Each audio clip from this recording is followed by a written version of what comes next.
Hello, and welcome to the first lecture of this new section on redefining AI's role as a cognitive partnership model. In this course, thinking, leading, and deciding with AI. So, in this particular section, we will redefine AI's role, as a cognitive partnership model. And in the last section, we talked about the things that no one is talking about, no and we realize that there is a silent threat of cognitive atrophy, and that's what we will see how to prevent that from happening. What should be the role of AI? And in that process, the first thing let's look at is and understand that AI is not a tool, it's a cognitive partner. And let's understand why. So AI is not a tool, it's a cognitive counterpart. It can, if it is not, it can be your cognitive counterpart, right? Like as much as a human being can be. And, almost, not as much as. So AI is not a tool, it's a cognitive counterpart. So let's understand again, how do most people treat AI today? You know, Most people treat AI as a smart search engine, like another Google, smarter than Google. What do? They ask questions like they ask on Google, then they copy the answers that AI gives, and then they move on. And even Google has started doing that, right? Google has this AI mode, which gives smarter answers to the questions that you ask, and then you move on. So that's how most of the people treat AI today, right? So what's the issue with that? You can ask that question, right? Now, that's fine because it maximizes convenience. It gives you the answers that you want to know quickly, but it minimizes growth. And we will see how does it minimize the growth while maximizing the convenience. So that's the issue. You get conveniently all the answers that you need, but you don't have growth coming out of that interaction. So the question still is, how does that approach maximize its convenience? The approach of using AI as a smarter tool. How does that maximize convenience and minimize growth? See, what a tool does, if you use it as a tool, it, gets your instructions, decodes it, executes it, and stores it. And that's like a machine.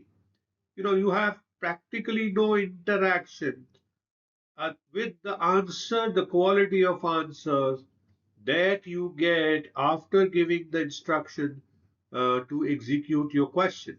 And you get an answer, and then you live with that answer, and or you can ask some more questions if you want. So that approach is very convenient, isn't it? It simply executes, it doesn't ask you questions, and you get an answer to your question.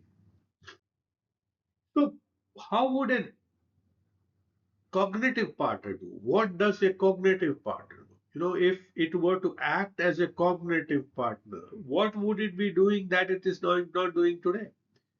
It would, interact with your reason. You would have a certain intuition. It'll come back with the data that it has noticed, the pattern, and either support you or challenge you. It will, have memory stored and it will do something for that. And if you have any thinking, it will either see whether that is supported by the data or not. And that's what a cognitive partner do. Isn't that what if you're married, your wife does or your girlfriend does? If you have a point of view, she will or he will think about it and come back to you whether he or she disagrees and why agrees with you also why, but most likely, especially they will come back if they disagree with you. So that's a cognitive partner interacting with your reasoning, and that's what a cognitive partner does. So the question that you may have for me is that how does AI interact with your reasoning? You said it's fine, it can or it does interact with your reasoning. So when you use AI correctly, you ask questions it and you give your opinion and you want it to come back and share its opinion. It can disagree with you. It can say, Yeah, I mean, the point that you mentioned, I don't agree with you because the data doesn't support it. If you have a point or statement or an issue that you want to describe, it can expose the weak logic in that. And if you're doing something that and you want it to come back to you, it can reveal what you are missing. It can reveal the blind spot, as they're called. And that's how it can interact with your reasoning. Now, the question that you have is what if it doesn't do that? If it doesn't come back, right? If you do work with AI and you do not define its role to do that for you, you know, and if it always feels helpful and agreeable, it may be making you comfortable, but it's not making you more efficient, more competent. It may be you may be under a state of a fire, and it might still tell you everything is good and fine if you don't want it to do that. And that's up to you. How do you want to use AI? So that can happen, but that is not the best use of AI for you to avoid that cognitive, atrophy that we're talking about, right? So if you have a question about, what's wrong with that, let's come back and understand. Let's reiterate. Let's revisit. What is your goal? Your goal is not always to reduce effort. Reducing effort at times is good when the thing is simple. You can computer can do it faster. You don't have bandwidth to do that, so it's all good. But it's not always that you should work on reducing your effort. The goal is actually to increase the clarity of your thinking as well, right?